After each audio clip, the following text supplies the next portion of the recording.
Okay, this is the Trashmaster 2. The main difference between it and the first Trashmaster robot is the first one, the body was a counterweight pendulum. It basically stayed level between the two walking legs. This one has a servo added into the hip of this leg so I can control the body tilt. That way I can make it look up, look down. We still have the head turn left or right, and of course the walking and the three different flashing lights in the head. This has a more complex programming pattern to it to add a little bit more animation to the whole thing. And if that's in frame, let me check. Okay. Should start off with looking around and then walk around and look around.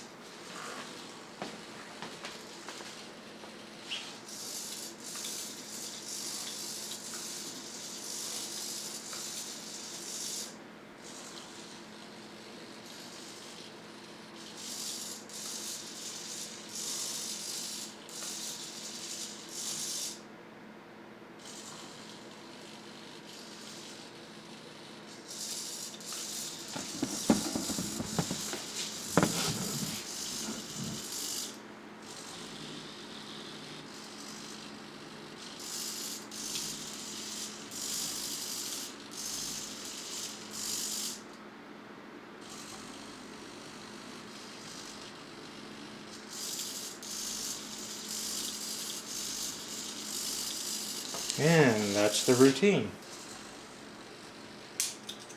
Batteries are still in the bottom, but now there's quick turning tabs to get in. You just rotate those and then lift that off to get in. Before you had to remove screws, so that's better. I've added a mouth detail just to add a little bit more specialness to the head area. And I think that's about the end of the differences between the two.